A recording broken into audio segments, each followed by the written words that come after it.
Hi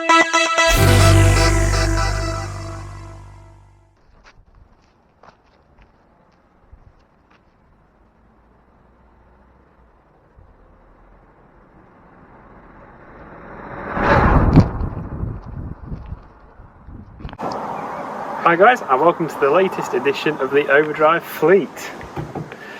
Some of you guys may have, eagle-eye viewers, may have realised from episode 26 what was coming, possibly the thumbnail, thanks to Malcolm for the teaser there. So yes, this is it, the Dacia Sandero, my Dacia Sandero. This has replaced the Vauxhall Corsa C that we've featured in the past. We've done a few features on that before.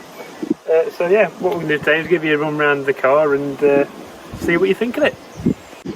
So guys, this is the, what I suppose you call it, the facelift model. The Sandero first came to Britain with Dacia December 2012 with the, with the Sandero, and they brought the Duster out, the four-wheel drive as well.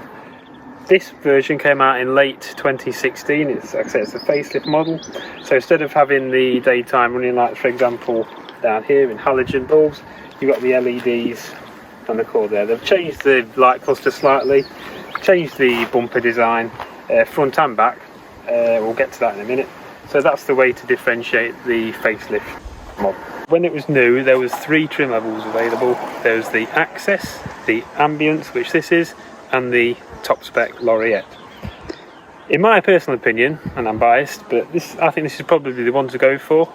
Whether it be a new or a used car, really, because obviously the idea of the Sandero is a cheap car, but this does of course have some creature comforts over the base model, which is very basic, but some people like that kind of thing.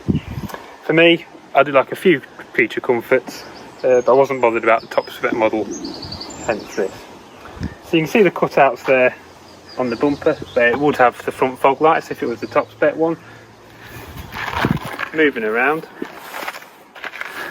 as you can see, we've got hubcaps instead of alloy wheels, but look quite nice anyway, so I'm not too bothered. Unpainted door mirrors and door handles. You can tell it's a slightly more basic model. They are painted on the top spec model, but really for this type of car, it's not something that concerns me at all. Moving on to around the back, we do have, like I said, the facelift model here, so we do have redesigned light clusters. Again, a slightly different bumper design on the back. Now you'll notice that there's quite a lot of slabs of metal around this car. It's not what I'd call a fussy design, and I think that's kind of deliberate. It means the car is cheaper to produce. This is a pattern we'll start to see as we go around the car. They've kind of took a philosophy of, does it need it? And if it doesn't, it's not there. Not only this was almost the cheapest new car in Britain at the time, well, it was if you bought the base model. It was also one of the cheapest new cars to run in Britain at the time, and in theory, still is. So we are inside the Sandero. So, like I said before, this is a mid-level ambience model. I don't quite know what kind of ambience they were going for. If your ambience is cheap plastic, then they've nailed it. But no, in all seriousness, when you sell a car for this sort of money brand new, this car was, I think, roughly just over £7,500. There are going to be compromises you're going to have to make somewhere. Now, don't get me wrong, it's very well built, everything's very well screwed together, it feels very tough, very solid, but you can certainly tell that the materials that they've made things from well, let's just say they're on the cheap side of things, and that goes for the carpet as well, hence why I've got these lovely floor mats fitted. But yeah, everything's very well screwed together. This is the facelift model, like we've said before, so you do get a redesigned steering wheel from the earlier models with a modified sort of airbag section in the middle there, which does look a lot nicer, I must admit. It isn't leather, it is plastic, as is the obviously handbrake and gear knob as well, but it feels fine really. Being an ambience model, we do of course have air conditioning in this one, which has been an absolute godsend recently, because it has been very, very warm indeed. But there isn't a huge amount else. You do get electric windows, and as aforementioned, you get the remote lock-in as well. But it's not a top model, so there is a lot of blank switches dotted around. There's 4 there, there's a couple more down here where the mirrors and the eco button would have been if it was the if it had the stop-start system. The other one down there, so yeah, you can tell that it is certainly not the top model, but it's just absolutely fine for me. Most importantly, of course, you do get a radio on this one. Safety wise, you've got all your usual equipment, you know, your anti-lock brakes, that kind of thing. We do have driver, passenger and side airbags as standard on the Sandero as well, which is pretty good for a budget car like this. We don't get curtain ones, that's only on the latest model, which has just come out. So a couple of the things to note: there is a passenger airbag turn-off switch if you obviously need to put a child seat in the front, and the switch for that is located on the side of the passenger side of the dashboard.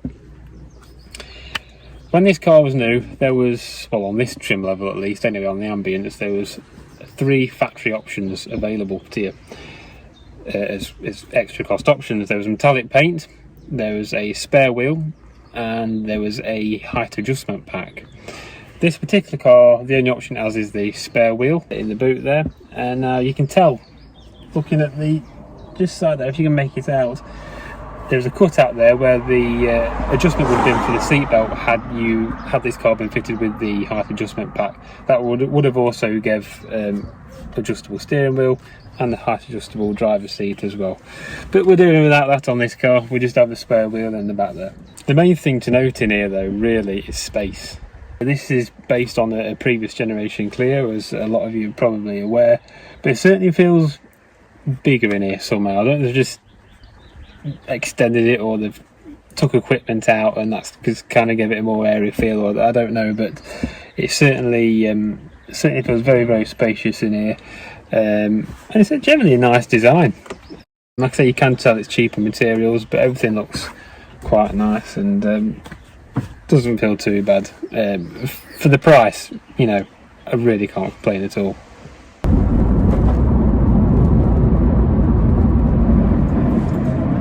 So guys, here we are, seeing what the Sandero is like to drive. Now I have to say, I've had the car for a couple of months now and it's actually been really good. I've been really pleased with it. It drives very well. Exactly as I expect for a car that costs this sort of money. You know, I really can't complain at all, to be fair. It's been really nice to live with so far. Like I say, I've only had it for 2.5 months. But in terms of driving position, that's very comfortable. I wouldn't say the seats could probably be really, really comfortable for a long journey. Given the fact these are out of a previous generation Clio, but I think they are reasonably comfortable and certainly going to be alright for the sort of journey that I use the car for, and shorter journeys. One thing I will mention is I love the position of the audio controls for the volume for the radio, located just behind the steering wheel there. Very, very convenient. Just where your sort of fingers are there behind the steering wheel.